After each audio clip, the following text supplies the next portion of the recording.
Salue ton voisin de gauche et de droite.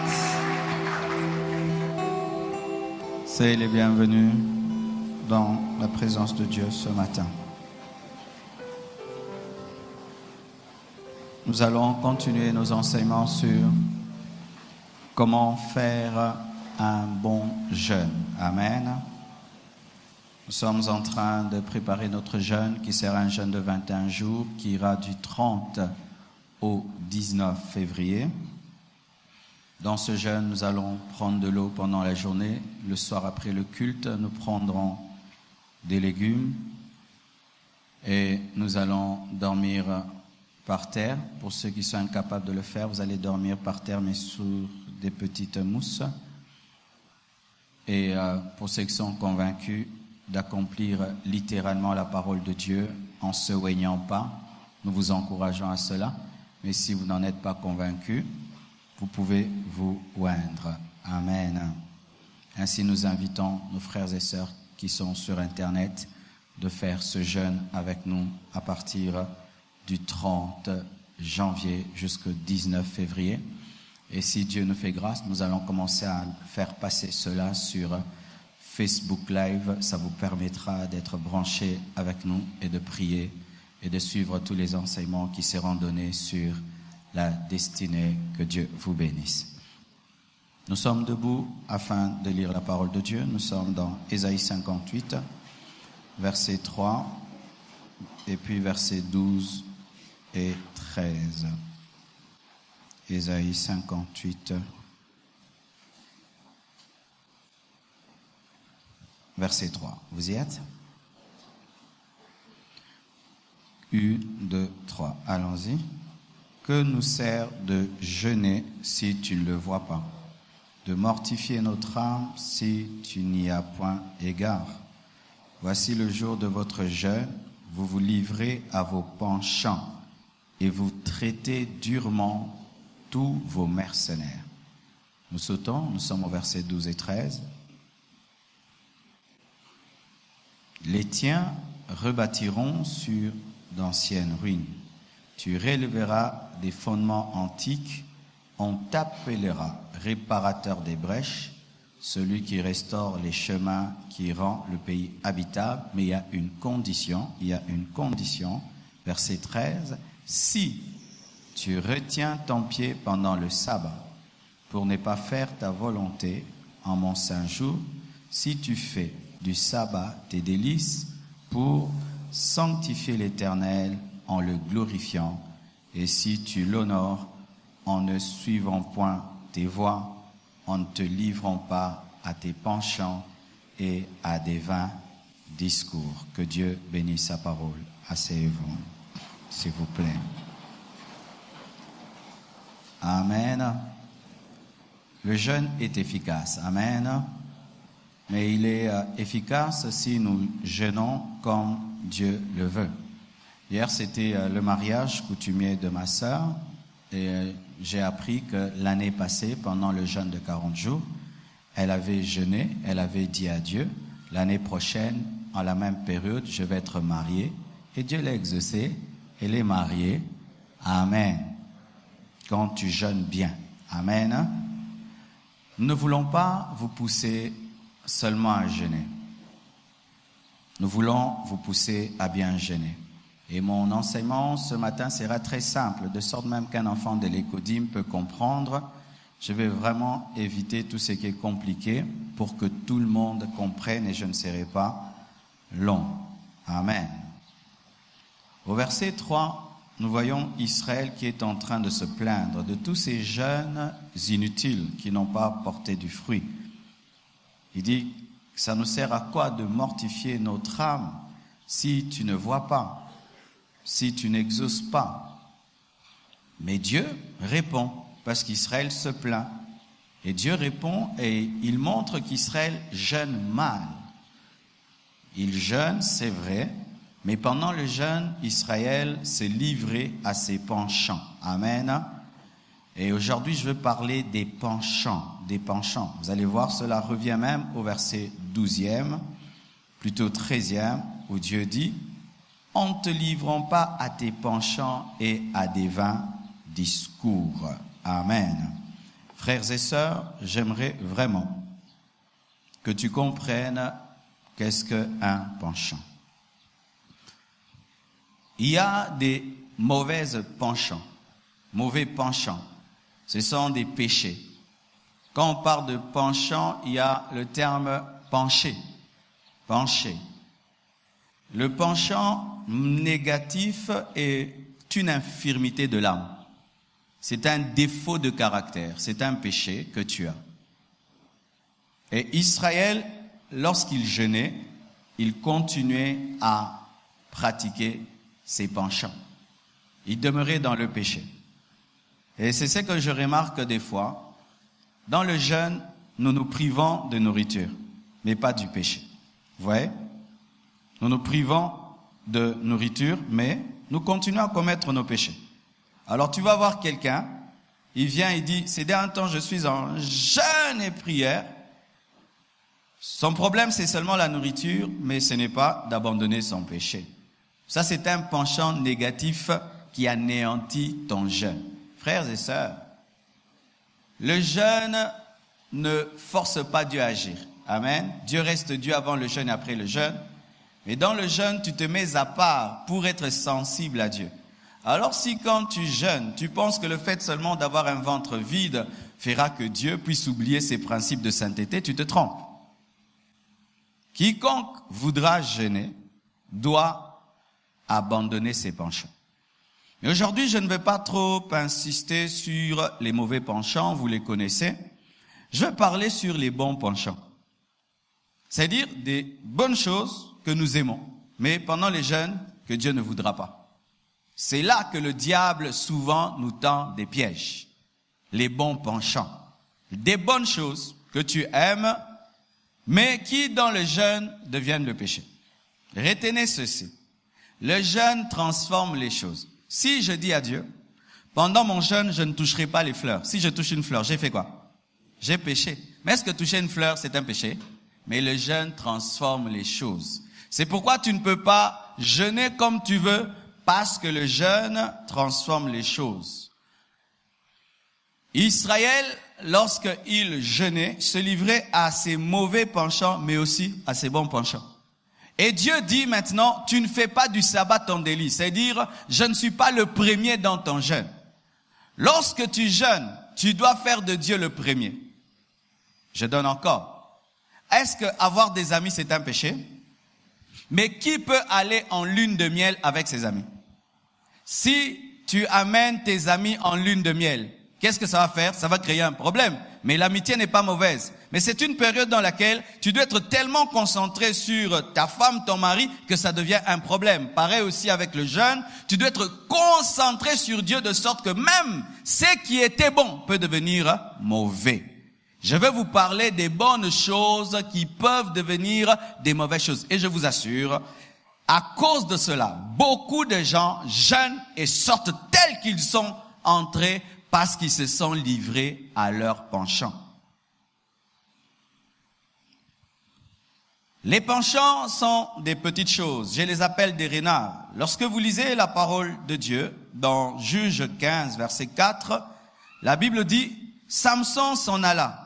Il attrapa 300 renards et prit des flambeaux. Puis il tourna queue contre queue et mit un flambeau entre deux queues au milieu. Dans Juge 5, 15, 5, il alluma les flambeaux, lâcha les renards dans les blés des Philistins, il embrasa les tas de gerbes, le blé sur pied et jusqu'aux plantations d'oliviers. Lorsque Samson a voulu détruire le champ des Philistins, il n'a pas cherché une armée. Il a pris seulement des renards, des tout petits renards, il a allumé le feu, il les a lancés, ça brûlait. Amen. Hein? Et le diable aussi, lorsqu'il fait détruire ton jeûne, il ne cherche pas des grandes choses parce que tu es déjà prêt. Amen. Il va chercher de toutes petites choses pour brûler ton jeûne. Pendant le jeûne, est-ce que le diable peut me pousser à tomber dans l'ivrognerie? Déjà, je vais refuser. Mais il peut me pousser à faire des choses qui paraissent être rien, mais qui sont des renards. Faites attention aux renards. Aux choses négligeables, si petites, Et tu dis, ce n'est rien. Pendant le jeûne, je fais tout le temps ceci, ce n'est rien. D'ailleurs, quand je lis la Bible, ce n'est pas un péché, mais c'est ce renard-là qui va brûler ton champ comme si c'était un homme qui l'avait fait. La Bible ajoute au sujet des renards, dans Cantique 2, verset 15. Prenez-nous les renards, les petits, pas les grands renards, les petits renards qui ravagent les vignes. Ce n'est pas parce que les renards sont petits qu'il faut les laisser continuer à se balader dans les vignes, mais la Bible dit de les attraper. Pourquoi? Ils empêchent à la vigne qui est en fleur de porter du fruit. Les renards empêchent à ta vigne qui est en fleur de porter du fruit. Les petits renards empêchent à ce que ton jeûne porte du fruit, à ce que ta consécration ait des résultats. C'est pourquoi l'année passée tu as jeûné, tu n'as pas vu. L'autre année tu n'as pas vu, parce que tu n'as pas bien fait ton jeûne. Tu t'es livré à tes penchants positif et négatif pendant que tu cherchais Dieu. Lamentation 5, verset 18 dit ceci. Si la montagne de Sion est ravagée, c'est que les renards s'y promènent. Les petits renards sont capables de ravager la montagne de Sion qui représente Israël, le peuple de Dieu, mais ravagée à cause des petits renards. Le diable n'utilise pas que des grandes choses pour distraire le peuple de Dieu. D'ailleurs, maintenant, il utilise des si petites choses. Dis à ton voisin, attention à tes penchants positifs. Voici les penchants de l'homme moderne qui l'empêchent à bien jeûner et qui minent nos jeûnes, qui détruisent nos jeûnes, qui font qu'on entre, on sort et on prie, on jeûne, on maigrit, mais il n'y a pas plus d'onction, plus de gloire, plus de grâce, plus de percée. Et tu te dis, mais qu'est-ce qui se passe? Est-ce que la Bible ment? C'est parce que tu ne fais pas de l'Éternel tes délices pendant ton jeûne. Tu continues à vivre comme d'habitude, mais la seule différence, c'est que tu changes de régime. Voici le premier renard qu'il faut attraper dans ton jeûne, la télévision. Dis télévision. Pendant le jeûne, tu ne regarderas pas ta télévision. Dites Amen. Amen. Pendant le jeûne, tu ne regarderas pas des films. On ne regarde pas les films pendant qu'on jeûne, frères et sœurs. La Bible parle du jeûne et prière. La Bible ne parle pas du jeûne et télévision, du jeûne et novelas. Et là, bien-aimé, c'est déjà une épreuve pour toi qui aimes les séries télévisées. Ce sera soit tu rates, soit tu regardes, mais tu jeûnes mal. Tu ne regarderas pas les films pendant le jeûne. Je ne parle pas que tu ne regarderas pas les mauvais films, même les bons films. Amen. Tu ne regarderas pas. Tu ne te tiendras pas devant ta télévision. Seulement si tu es journaliste. Là, au moins, tu vas suivre le journal télévisé, c'est ton travail. Amen. Mais si ce n'est pas ton travail, la télévision ne fait pas partie de ton travail, pendant que tu jeûnes, tu mets de côté la télévision. Si Moïse avait une télévision, il allait l'amener sur la montagne. Si Jésus avait une télévision, il allait l'amener au désert. Je veux jeûner comme Jésus. Jeûne comme Jésus, mets ta télévision de côté. Si Paul avait une télévision, il serait allé en jeûne avec la télévision. Des fois, il jeûne. Ah, Donald Trump a dit quoi? Ah, il a dit ça. Tu arrêtes avec la Bible. Donald Trump, il exagère. Même, est-ce qu'un président peut tweeter tout le temps comme ça? Yosumuka. Alléluia. Tu mettras la télévision de côté. Tu mettras Jack Bauer de côté. Alléluia. Tu mettras tes séries de côté. Et tu te rendras compte que tu auras beaucoup de temps pour prier. Car tu as la capacité de regarder un film de 45 minutes, mais tu ne peux pas prier pendant 45 minutes. Ce sont des idoles dans ta vie que tu dois mettre de côté. Et voici ce que ça va faire. Après que tu aies fini de jeûner, tu auras encore de la discipline face à la télévision, car il ne faut pas se discipliner face à la télévision seulement quand on jeûne, mais tous les jours de sa vie. Alléluia. Vous mettrez vos films de côté, vos télévisions de côté, ça va devenir comme des armoires. Amen. Une deuxième chose qui ronge nos jeunes, en plus de la télévision, les réseaux sociaux. Je ne parle pas de jeûner et Facebook. C'est jeûne et prière. Pendant 21 jours, tu ne vas rien poster sur Facebook. Amen. C'est seulement la presse compassion qui va poster les prédications, les enseignements, mais toi, tu ne postes rien. Amen. Tu ne postes rien. Tu ne postes rien. Et là, tu vas te rendre compte à quel point tu es devenu dépendant des réseaux sociaux. Qu'est-ce qu'on a dit? Qu'est-ce qu'il a fait? Qu'est-ce qu'il a fait? Qu'est-ce qu'il a dit? Qu'est-ce qu'il a fait? Frères et sœurs, tu vas te priver des réseaux sociaux. Tu vas mettre ton WhatsApp de côté. Et ainsi, pendant 21 jours, tu n'es pas en ligne. Amen. Mais tu es connecté au Saint-Esprit, connecté à Dieu. Bien-aimés frères et sœurs, lorsque quelqu'un entre dans un vaisseau spatial et qu'il va sur la Lune, est-ce qu'il est connecté aux hommes de cette terre? Il est en train de faire quelque chose de plus important qui ne le dérange pas lorsqu'il rate des appels sur la terre. Alléluia! Nous devons donner à Dieu la première place. Tu dois te déconnecter des réseaux sociaux pendant 21 jours, à moins que ton travail, c'est les réseaux sociaux. Amen. C'est comme ça que tu gagnes ta vie. Mais si c'est pas le cas, bien-aimé, tu seras déconnecté. Une autre chose, la gloutonnerie. Dis gloutonnerie. La gloutonnerie, pendant les jeûnes, souvent nous donne des inspirations. Vous allez voir un frère, il n'a jamais cherché à connaître la vraie définition des légumes et combien de sortes de légumes existent sur la terre, parce que chaque fois qu'il va au restaurant normalement et qu'il demande les légumes, il sait que c'est le pondu, c'est les quoi? Matembele. Mais quand on jeûne, du coup, les maniocs aussi deviennent les légumes parce que ce sont des légumineuses. C'est la gloutonnerie qui te donne des nouvelles révélations des légumes. C'est la gloutonnerie qui t'amène à changer la pierre en pain. Alléluia. Et à préparer des légumes tellement raffinés que ce n'est plus le jeûne. Amen. Et chère maman, je détruis au nom de Jésus-Christ les inspirations de cuisine que vous recevez pendant le jeûne, où vous commencez à préparer des légumes, mais ce n'est plus les légumes, on appelle ça légumes Solomon Kodon, Ogansa Moussouni. C'est la gloutonnerie.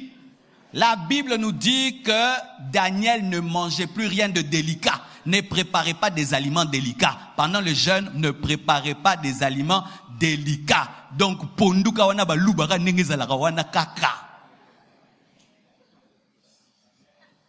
Alléluia. Légumes, eau, sel, un peu d'huile. Mais qu'est-ce que vous avez comme révélation? Vous mettez les poissons. C'est la gloutonnerie. Tu te mets à part, tu dis, je mets de côté la nourriture pour chercher Dieu. Mais pendant que tu cherches Dieu, tu crées encore des plats. Mais ça, ce n'est pas normal. Comment vous cherchez une chose et son contraire? Et d'autres, pendant qu'ils jeûnent 21 jours, pendant 14 jours, ils respectent, et puis 3 jours, ils respectent pas, et puis il revient, il fait un jeûne en dents de scie, et puis il va se retrouver le dernier jour, pasteur, na salaki 21, yo salaki 19. Frère, sœur, si tu ne peux pas discipliner ton estomac et ta bouche, tu seras un homme faible. Il y a des gens qui meurent seulement parce qu'ils ne savent pas discipliner leur bouche. Il sait en tel endroit on peut m'empoisonner, mais tellement qu'il aime manger, il mange quand même et puis il meurt. Vous devez vous discipliner et ne pas créer des plats inspirés par le diable. Mangez simplement. Nous ne prendrons que des légumes. Amen. Hein? Légumes, c'est légumes. Légumes, c'est légumes. Il paraît que les maniocs sont les légumes. Les pommes de terre sont les légumes. Il paraît qu'il y a certaines patates qui sont des légumes. Si depuis toujours tu les prends comme des légumes, prends-les. Mais si jamais tu n'y as pensé comme légumes bien-aimés, c'est une inspiration qui vient du diable. Un jour, alors qu'on faisait le jeûne, notre travailleur a préparé les légumes. Et dans ces légumes bien-aimés, tu touches comme ça, tu trouves des poissons. Et le diable te dit, gloire au Seigneur, c'est Dieu qui t'a béni. Et quand tu mets dans la bouche, la voix de Dieu te dit, non, tu ne peux pas prendre des poissons. Et tu remets. Et puis tu enlèves tous les poissons. Et quand tu prends encore un poisson là-bas, le diable te dit, mais toi aussi, un petit comme ça. Non, même le petit poisson là ne peut pas entrer dans ta bouche parce que tu as dit à Dieu que tu ne prendras pas des poissons. tu dois dominer la gloutonnerie. Tu as tout le temps de manger ce que tu veux. Rien que 21 jours. Dis à ton voisin 21 jours. Ça ne te tuera pas. Amen. Il jeûne, mais il prend des chewing-gums. Il jeûne et il prend des bonbons. Ça, c'est quel genre de chrétien aujourd'hui? Bon chic, bon genre. Il y a soit un jeune, pensa, na chewing-gum. Aussi, moi, je n'ai pas bongo. Oh non, pour mon réseau, Lumba. Et Lumba, et c'est l'autre, et démon Kende. Alléluia. Alors des gens qui jeûnent, un peu de bonbons, ils jeûnent, un peu. Non, mais c'est une petite sucette, bien aimée. Frères et sœurs, ne soyez pas trop cool dans les choses de Dieu. Ne soyez pas trop cool. Des fois, respectez la parole telle qu'elle est. Arrêtez d'y ajouter trop de modernisme. Mets de côté ta gloutonnerie, discipline-toi. Mets de côté ton lit roi, dis lit roi. Il y a des gens qui ont des lits, mais d'autres n'ont pas de lit. Ils ont des lits rois. C'est-à-dire quand il entre dans la chambre, le lit lui dit, dors, oui Seigneur. Il va se réveiller, dors encore, oui Seigneur. Si tu as un lit roi, dors par terre. Et quand tu auras mal aux côtes, tu te réveilleras. Rema mama shaka baba baba baba baba. Tu dors un peu. Yeka baba baba baba baba. Le lit roi là t'empêche d'avoir des songes et des visions. Dors par terre et tu auras la discipline. Ainsi, si tu dors 8 heures, 4 heures tu pries, 4 heures tu dors et tu auras une vie de prière après le jeûne. Tu seras même capable de prier la nuit parce que tu t'es discipliné pendant ce jeûne-là. Si tu sens que ton lit t'accapare, lorsque tu entres dans ce lit-là, tu ne sais plus rien faire, bien-aimé. Ce n'est plus un lit, c'est un lit roi. Un vrai lit, on le quitte quand on veut. Mais si ton lit, tu le quittes pas quand tu veux, ce lit te domine.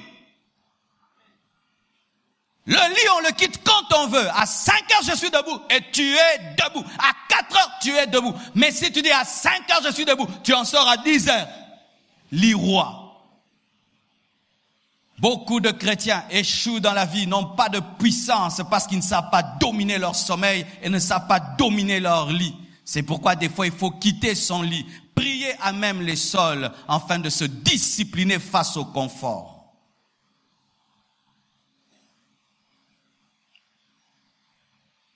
Un autre penchant pendant le jeûne, trop parler. Dis à ton voisin loquacité. Il y a des gens qui ne sont pas dans le jeûne et prière. Ils sont dans les jeûnes et kotonga. J'en ai parlé. Pourquoi il a fait ça? Pourquoi il a dit ça? Pourquoi il a fait ça? Pourquoi il a dit ça? La bouche qui parle trop ne manque pas de péché. Amen. Hein?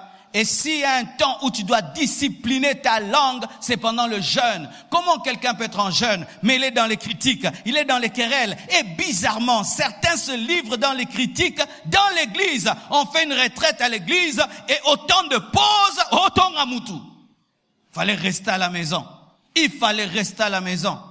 Un homme de prière, un homme discipliné, un homme de jeûne ne discipline pas seulement sa bouche face à la nourriture, mais discipline sa bouche face aux médisances, aux calomnies et aux critiques, et apprend aussi à se taire lorsque les autres parlent.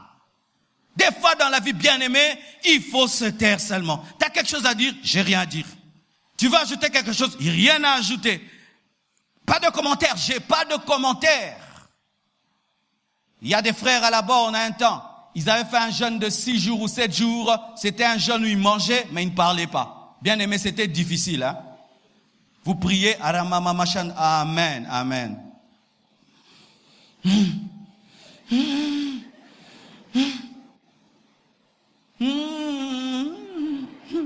Alors tu vas te rendre compte que ta langue est devenue automatique. Qu'elle se gère seule. Elle parle toute seule, deux fois même sans ta permission. C'est pourquoi les Ivoiriens ont dit, cette bouche finira par me tuer. C'est-à-dire d'un côté il y a lui et de l'autre côté sa bouche. Si tu sens que ta bouche est devenue un autre toi, que tu ne contrôles plus, quand tu jeûnes, exerce-toi à ne pas parler. Exerce-toi à ne pas parler. À ne dire que ce qui est essentiel pour que ta langue soit à nouveau redisciplinée. Alléluia. La discipline de la langue. Aussi, quand on jeûne, on ne se livre pas à l'intimité avec son conjoint. Amen. Quand on jeûne normalement, tu ne t'unis pas à ta femme, tu ne t'unis pas à ton mari. Lorsque Moïse était en jeûne, je ne pense pas qu'il pouvait dire, allez me chercher ma femme, qu'elle monte à la montagne ici. Alléluia. Normalement, quand on jeûne, il n'y a pas d'intimité sexuelle. Mais voici l'équilibre. Excusez-moi, je dois en parler parce qu'il y a des mariés qui vont jeûner. Amen. Prenez ceci. 1 Corinthiens 7, versets 4 à 5. La femme n'a pas autorité sur son propre corps, mais c'est le mari. Et pareillement, le mari n'a pas autorité sur son propre corps, mais c'est la femme. Ne vous privez point l'un de l'autre, si ce n'est d'un commun accord, pour un temps, afin de vaquer à la prière, puis retourner ensemble de peur que Satan ne vous tente par votre incontinence. Que veut dire la parole de Dieu? Le corps de la femme n'est pas à la femme, le corps de la femme est à l'homme, vice versa. Et lorsque tu veux jeûner, faire jeûner le corps de l'autre, tu dois demander la permission au propriétaire. Amen. Lorsque tu veux faire jeûner le corps de l'autre, tu dis, propriétaire de mon corps, est-ce que tu permets que ton corps jeûne? Oui, moi le propriétaire, je permets que mon corps jeûne. Maintenant, lui aussi te demande, propriétaire de mon corps, est-ce que tu veux que ton corps jeûne? Oui, je permets. Ainsi, vous vous entendez, vous dites pendant 21 jours, il n'y a rien. Amen, hein? Et c'est ça la perfection. Parce que si pendant que vous jeûnez, vous avez aussi de l'intimité, ça va vous fatiguer physiquement. Amen. Et comme le Alpha 80. Alléluia. Mais écoutez, si ton mari refuse, tu jeûnes, mais tu dois t'unir à lui. Si ta femme refuse, tu jeûnes et tu dois t'unir à elle. C'est pourquoi nous déconseillons d'épouser des païens. Parce que le païen, il ne comprend pas ces choses de jeûne. Alors tu imagines, tu es au 20e jour. Amen, hein? Au 20e jour. Habitez, te, bolexi. Passez à Marcelo, Anna, bolexi. N'épousez pas des païens. Amen, hein? N'épousez pas les païens. C'est pourquoi ça crée des problèmes même dans la vie de prière, dans la vie de jeûne. Mais aussi, même si vous êtes des chrétiens, vous deux, vous devez être d'accord. Si l'un est contre, tu dois suivre l'autre. Amen. Hein? Mais si aussi vous deux, chrétiens, vous avez dit, pendant ce jeûne, nous allons nous consacrer à Dieu, nous n'allons pas nous unir, il faudrait pas le 20e jour, le 19e jour, vous avez péché. Parce que vous avez fait un vœu à Dieu. Lorsque vous êtes des chrétiens et vous vous engagez, vous devez arriver jusqu'au bout. Sinon, vous vous livrez à vos penchants positifs et vous péchez. Rappelez-vous, dans le jeûne, même ce qui est bon peut devenir mauvais parce que vous avez fait un vœu à Dieu. Mais moi, je vous conseille, si vous êtes marié, de faire ce vœu à Dieu pendant 21 jours. Chacun prie et cherche Dieu. Comme dit la Bible, ne vous privez point l'un de l'autre, si ce n'est d'un commun accord pour un temps, pas pour toujours, afin de vaquer à la prière, puis retourner ensemble de peur que Satan ne vous tente par votre incontinence. D'accord? Amen. Aujourd'hui, vraiment, j'aimerais parler le plus simplement possible, de peur que tu dises qu'Otana n'a compris n'a quitté. Amen. Si vous êtes chrétien, causez. Amen. Entendez-vous et respectez cela. Mais si l'autre n'y arrivera pas, que celui qui est fort puisse descendre au niveau de celui qui est faible. Pendant le jeûne, on ne regarde pas la canne.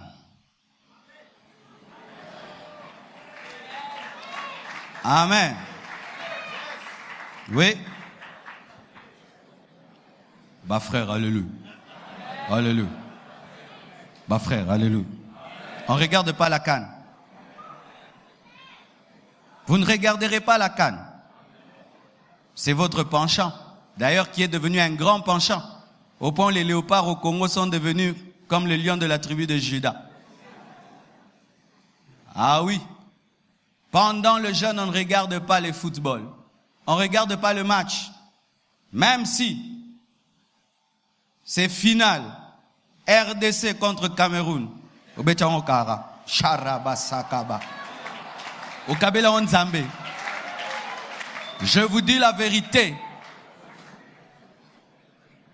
Sinon, tu t'es livré au penchant. Car si tu peux regarder chez toi à la maison, pendant que tu jeûnes, tu regardes, donc tu peux aller aussi au match. Tu peux aller au match aussi, en état de jeûne. Oh là là, ouaï. Eh, nazena jeûne. Vous devez offrir ça à Dieu. Car tout ce que tu aimes plus que Dieu est une idole. Et je vous dis, le football est devenu une idole pour beaucoup d'hommes. Il peut suivre 2 matchs qui se suivent, mais il ne peut pas lire la Bible pendant ces heures-là ou prier. Et Dieu, pendant ce jeûne, il a voulu. Et quoi, il y en a période à Cannes. Vendredi, beaucoup de frères ne sont pas venus à l'église. Vous avez péché. Vous êtes des idolâtres, des pécheurs. Le péché, ce n'est pas seulement l'impudicité. C'est lorsque vous aimez quelque chose plus que Dieu. D'ailleurs, Pebobimi Dédé.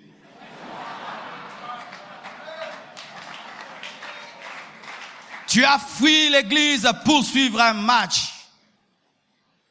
Bien-aimés frères, sœurs, suppose que tu fasses ce jeûne et que tu te livres à la CAN. Et là, maintenant, la RDC perdait, supposons, au commandant. Ah, ingende. Comment il a libenge.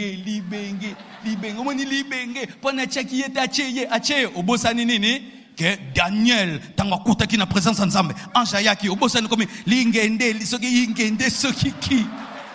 Libenge. Au côté distraction. Et puis, peut-être souci à combien de jours? 3 jours, n'est-ce pas? Et est-ce que c'est là, mon colomoro? 3 jours, ah, ibenge. Oh non, j'aime mon pays, mais j'aime Dieu plus que mon pays.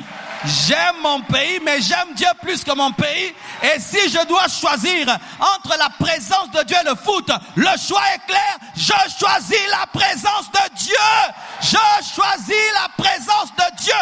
Et cette présence, je vais la ramener dans mon pays et je vais bénir mon pays et je pourrai engendrer des Ronaldo. Je t'impose les mains et tu deviens un grand footballeur au nom de Jésus. Frères et sœurs, Dieu vous attend. Dieu vous attend. Dieu vous attend. Et il t'a déjà dit clairement. Est-ce que j'ai donné des révélations aujourd'hui? Tout est clair. Au t'écoutant, comprenant, ma thèse est makasi en hébreu. Les lobes de kokimia. Tu ne regarderas pas la canne. Regarde ce frère à côté de toi, dis tu ne regarderas pas la canne. Acclame le Seigneur.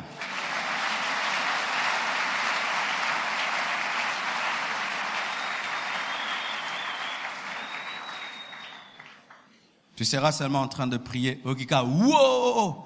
Sharababa. Wa banani bache. Irababa. Bache biso totoche. Irababa.